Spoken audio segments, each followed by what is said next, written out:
Welcome दोस्तों। आज के इस वीडियो के अंदर मैं आपको रियल क्राइम स्टोरी सुनाने वाला हूं, जिसका ट्रायल मैंने अपनी आंखों से होते हुए देखा है कोर्ट में।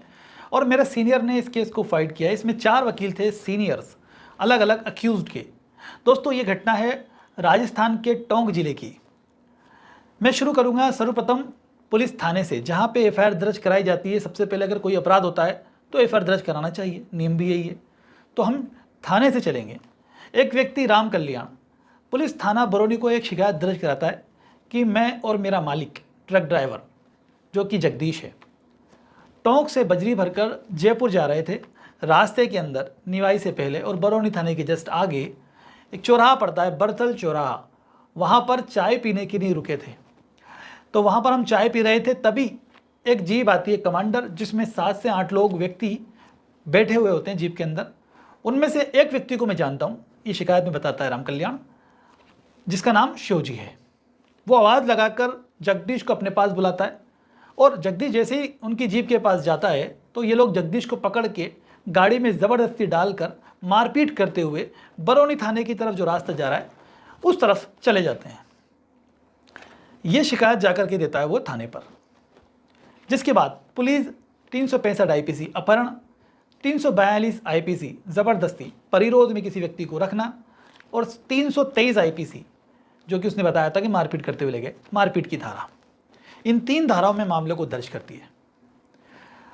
इसके बाद जब पुलिस ने मामला दर्ज कर लिया तो नियम यही है कि इस तरीके के अगर लगता है कि ऐसा हीनियस अपराध है तो तुरंत एक्टिव होना चाहिए। वैसे पुलिस को नाकाबंदी करके कोशिश करना चाहिए पकड़ने की, और अगर की जाती तो शायद उन व्यक्तियों को पुलिस पकड़ लेती।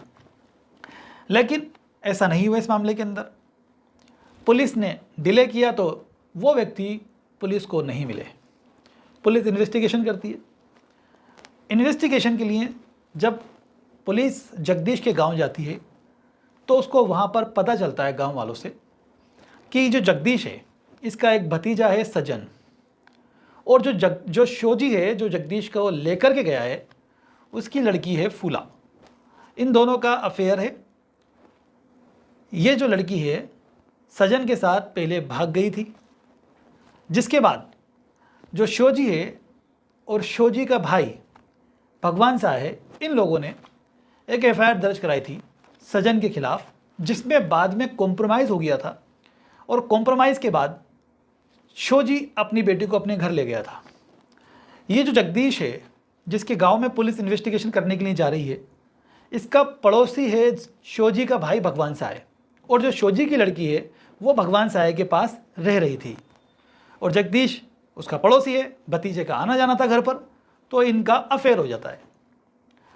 जब इनका कॉम्प्रोमाइज़ हो जाता है तो इस दौरान 45,000 रुपये जगदीश के द्वारा भगवान साय को दिए जाते हैं। कॉम्प्रोमाइज़ हो जाता है। लेकिन जब शोजी अपनी पुत्री को अपने घर ले जाता है तो 5-7 दिन बाद वो लड़की वापस से सजन के साथ भाग जाती है। इस कारण ये रंजिश इन लोगों के बीच थी, क्योंकि एफआईआर में कहीं भी कोई कारण नहीं था कि क्यों अपहरण किया गया। अब ये जो कारण है ये गांव जाने के बाद पुलिस को पता चलता है कि अच्छा ये स्थिति है, और यही वजह है इनके बीच रंजिश की। इसके बाद जब पुलिस जगदीश की पत्नी से बात करती है तो जगदीश की पत्नी ये बात बताती है कि भगवान सहाय और शोजी ने उसकी पत्नी, जगदीश की पत्नी को और जगदीश को स्वयं को ये धमकी दी थी कि अगर उसकी लड़की नहीं आई तो आदमी के बदले आदमी उठा लेंगे। और बाद में पुलिस ने जब गांव वालों से पता करा तो गांव वालों ने भी इसी बात को बताया कि हमने भी इस बात को सुना है कि जगदीश को ये धमकी दी गई है शोजी और भगवान साय के द्वारा कि आदमी के बदले आदमी उठा लेंगे। अब इसी रंजिश के चलते शोजी ने जगदीश को उठाया। ये बात पुलिस के समक्ष उजागर हुई। पुलिस ने लोगों के बयान दर्ज किए। समय गुजरता गया, लेकिन मुल्जिमान का पता नहीं चल रहा था, जगदीश का पता नहीं चल रहा था। 10-12 दिन गुजर गए। 10-12 दिन के बाद एक खबर आती है गांव में कि एक व्यक्ति जिसकी बॉडी मिली है कापरेन पुलिस को चंबल नदी में, बॉडी के टुकड़े मिले हैं। गांव के लोग ये सोचते हैं कि वो बॉडी के टुकड़े शायद जगदीश के हो सकते हैं, और वो बरौनी थाने पर जाकर के सूचना देते हैं कि सर एक व्यक्ति के बॉडी के टुकड़े चंबल नदी में पुलिस कापरेन को मिले हैं। जो मामले की इन्वेस्टिगेशन कर रहा था पुलिस ऑफिसर, वो जाता है कापरेन पुलिस थाने पर। लगभग 35 किलोमीटर की डिस्टेंस है ये बरौनी थाने से कापरेन पुलिस की। अब दोस्तों, जब वो जाता है वहाँ पर, तो कापरेन पुलिस वाले उसको ये बताते हैं कि हमारे पास गांव वालों का फ़ोन आया कि किसी व्यक्ति के बॉडी के अंग नदी में तैर रहे हैं, और वहाँ जाकर के कापरेन पुलिस ने उन सभी बॉडी के अंगों को कलेक्ट किया, उनको सीज़ किया, ज़ब्ती बनाई, ज़ब्ती बना करके उसको वहाँ लेके गए, हॉस्पिटल में ले गए, पोस्टमार्टम कराया, साथ ही उसको पोस्टमार्टम कराने के बाद अंतिम संस्कार कर दिया गया। और ये बॉडी उनको मिली थी, ये बॉडी के टुकड़े उनको मिले थे 22/8/2011 को। 19/8 को उठाया था और 22/8 को उनको बॉडी के टुकड़े मिल गए थे, और 10-12 दिन बाद इनको ये खबर मिलती है पुलिस वालों को। तो ये जो पुलिस ऑफिसर है, इसके बाद उस स्थान पर जाता है जहाँ पर जगदीश की बॉडी का अंतिम संस्कार किया गया था, और वहाँ जाकर के उसकी अस्थि, दांत और अधजला शरीर के टुकड़े जो उसको मिलते हैं वो कलेक्ट करता है, उनकी ज़ब्ती बनाता है, सीज़ करता है उनको, और उसके बाद उनको ला कर के जो इसकी माँ है आनंदी देवी, जगदीश की माँ, उसका ब्लड का सैंपल लिया जाता है, और जगदीश का जो अस्थि है उसका सैंपल लेकर के जांच के लिए भेजा जाता है। डीएनए जांच में ये चीज़ उजागर होती है कि जो मृतक है वो आनंदी देवी का पुत्र है, यानी वो व्यक्ति जगदीश है जिसकी बॉडी चंबल नदी में टुकड़ों टुकड़ों करके फेंक दी गई थी, जिसकी बॉडी के टुकड़े चंबल नदी में तैर रहे थे। दोस्तों, इसके बाद जब पुलिस को ये क्लियर हो जाता है कि भाई इसके टुकड़े, ये जो टुकड़े हैं बॉडी के, ये जगदीश के ही थे, तो फिर मामले के अंदर धारा जोड़ी जाती है 364 आईपीसी, हत्या करने के लिए अपहरण की धारा आई है। 302 आईपीसी, हत्या के लिए दंड की धारा आई है। 120 बी, आपराधिक षड्यंत्र रचना। 201 आईपीसी, सबूतों को नष्ट करना। और दोस्तों, सबूतों को नष्ट करने की धारा इसलिए क्योंकि टुकड़े टुकड़े करके उसको चंबल नदी में फेंकना, जिससे ये पता ना चले कि वो बॉडी किसकी है, सबूत को नष्ट करना, इसलिए ये वाली धारा जोड़ी गई है। इन सभी धाराओं के अंदर चार्जशीट कोर्ट के अंदर फाइल की जाती है, मुल्जिमानों को पकड़ा जाता है, फरार चल रहे थे, जो पकड़ में आते हैं उनको पकड़ के कोर्ट के अंदर पेश करती जाती है पुलिस।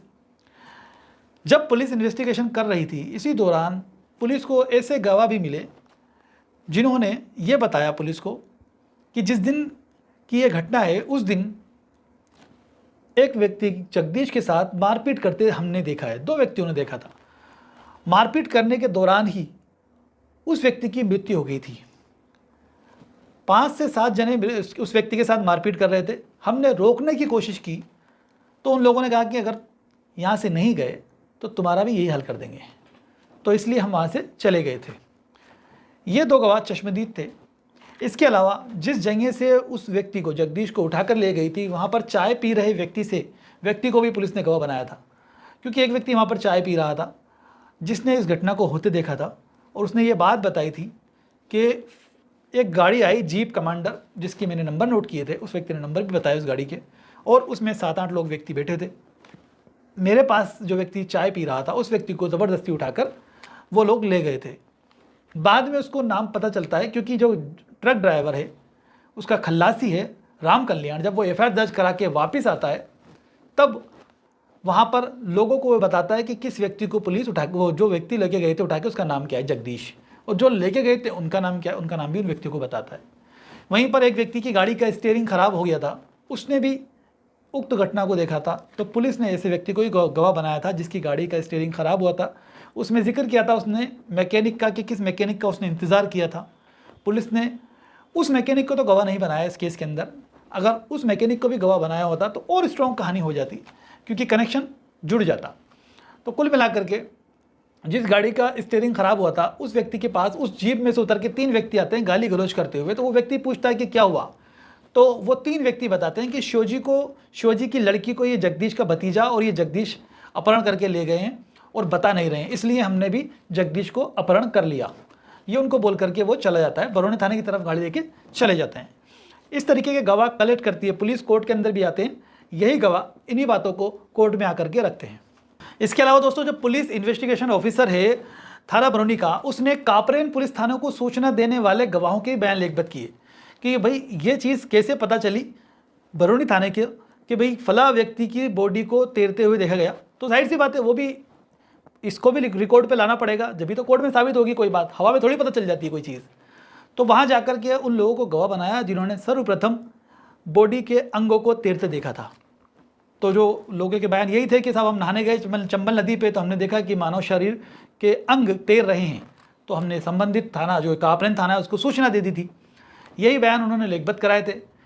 देन उसके बाद मैं आपको बता ही चुका हूँ कि भाई पुलिस मौके पर जाकर अस्थि को कलेक्ट करती है, उसकी कलेक्ट करने के बाद वो डीएनए जांच कराती है, जिससे पता चलता है कि वो जगदीश है। ये तथ्य उजागर करती है कोर्ट के अंदर ला करके पुलिस चार्जशीट के साथ। इन्हीं सभी गवाहों को कोर्ट के अंदर ही पेश किया जाता है। कोर्ट में इन सब की गवाही होती है। गवाही के बाद प्रोसिक्यूशन डिमांड करता है मुल्जिमान को सख्त सजा दिए जाने की। और जो मुल्जिमान के अधिवक्ता है उन्होंने कहा कि साहब ये जो मामला है परिस्थितिजन्य साक्ष्य सर्कमस्टांशियल एविडेंस पर डिपेंड करता था और जो तथ्य हैं उनकी कड़ी जुड़ना ज़रूरी थी। कड़ी का कहीं भी मिलन नहीं है, परिस्थिति जुड़ नहीं रही है, कनेक्शन जो है वो सस्पिशियस है। कुल मिलाकर के जो कापरेन थाने को जो बॉडी मिली, उसके जो अंग मिले, उस व्यक्ति की बॉडी को जला दिया गया। 5-7 दिन बाद जाकर के किसी व्यक्ति की अस्थि को अंगों को लेकर के आ रही है पुलिस, तो कैसे माना जाएगा कि वो उसी व्यक्ति के अस्थि के अंग हैं? अन्य व्यक्ति को भी उसी जगह पे जला दिया गया होगा, किसी और के भी हो सकते हैं। इसके अलावा अगर जो फ़ोटोज़ हैं जो खींचे गए हैं उसके अंदर जो बॉडी है जलने के बाद इतनी ज़्यादा कैसे बच सकती है जो फ़ोटोज़ के अंदर दिखाई दे रही थी? उसका दांत क्यों नहीं जला? जो चीज़ें अगर अंतिम संस्कार किया गया है तो जलना चाहिए था। दांत साबुत का साबुत हड्डी के साथ लगा हुआ है दांत में, खोपड़ी के अंदर, हाउ इज़ दैट पॉसिबल? इस तरीके के क्वेश्चंस को वहाँ पर रेज़ किया गया और सस्पिशियस करने की कोशिश की गई। कुल मिलाकर ये पॉइंट उठाने की कोशिश की गई कोर्ट के समक्ष कि वो व्यक्ति जिसकी बॉडी है वो जगदीश की नहीं है। फाइनली कोर्ट ने निष्कर्ष निकाला, क्योंकि जो जजमेंट है वो 84 पेजेस का है। पढ़ूंगा तो तुम्हें पता है कितना समय लगेगा, इसलिए डायरेक्ट मैं कोर्ट के निर्णय पर आता हूँ। देन उसके बाद जब कोर्ट ने दोनों पक्षों की सुनवाई कर ली तो 11 में से एक व्यक्ति की मृत्यु हो चुकी थी जब ट्रायल ख़त्म हुआ 2018 के अंदर, और 10 में से 6 को कोर्ट ने बरी कर दिया। 4 व्यक्तियों को सज़ा सुनाई, जिसमें मुकेश और शिवजी को सज़ा सुनाई धारा 364 आईपीसी के अंदर 7 वर्ष की और 5,000 रुपये से जुर्माने से दंडित किया। साथ ही उसको 302 आईपीसी में इन दोनों को आजीवन कारावास की सज़ा सुनाई और 10,000 रुपये से दोनों को 10,000 रुपये से दंडित किया। और 201 आईपीसी सबूत नष्ट करने की धारा, इसके अंतर्गत भी 3 वर्ष की सज़ा से इनको दंडित किया दोनों को। और अभियुक्त मेघराज को धारा 364 आईपीसी के तहत 7 वर्ष की सज़ा से दंडित किया गया और 302 आईपीसी में आजीवन कारावास से दंडित किया गया। एक व्यक्ति अन्य सुरज्ञान को धारा 364 आईपीसी में 7 वर्ष की साधारण कारावास से दंडित किया गया। तो दोस्तों, ये वो व्यक्ति हैं जिनके ऊपर कोर्ट ने अपराध प्रमाणित माना और इन व्यक्तियों को जगदीश की हत्या करने के लिए दंडित किया।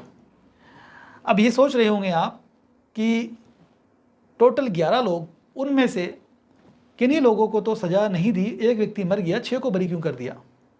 तो दोस्तों, प्रोसिक्यूशन की तरफ से विटनेस आए जिन्होंने ये बात कही कि हमने रास्ते में मारपीट करते कुछ लोगों को देखा था। क्रॉस के अंदर 2 से 3 लोगों को मारपीट करना देखना उन दोनों गवाहों ने उजागर किया और एक गवाह हॉस्टाइल हो गया उनमें से, मतलब एक गवाह ने अपनी बयान ही चेंज कर दिए, तो सस्पिशियस हो गया मामला। और इसके अलावा रास्ते में 3 व्यक्तियों का गाड़ी से उतर जाना और अन्य 3 व्यक्तियों में का गाड़ी पे चढ़ना, ये पॉइंट भी सामने आता है। और एक व्यक्ति ये घर पे जाकर के उसकी बॉडी को रखना, गाड़ी के अंदर उसके घर जाके खाना खाना, सुबह उठ करके जाकर के उसकी बॉडी के टुकड़े करना, क्योंकि कुल्हाड़ी उसके घर से ली गई थी, जिसके घर जाके उन्होंने खाना खाया था। उसको पता भी नहीं था कि गाड़ी के अंदर बॉडी है, लेकिन उसकी कुल्हाड़ी इस्तेमाल आई थी, तो फिर उसको भी पुलिस ने अक्यूज्ड मान लिया, क्योंकि उसको, पुलिस को तो देखना होता है कि भाई किस किस व्यक्ति का इन्वॉल्वमेंट है। अब किसी व्यक्ति की बॉडी को किसी के घर पे लेके जा रहे हो, वहाँ से उससे कोई चीज़, उसके घर की कोई चीज़ इस्तेमाल कर रहे हो, किसकी चीज़ इस्तेमाल कर रहे हो। अगर उसकी चीज़ इस्तेमाल करके आप बॉडी के टुकड़े भी कर रहे हो तो जिसकी चीज़ है उसको भी पुलिस इन्वॉल्व कर लेती है 201 आईपीसी में।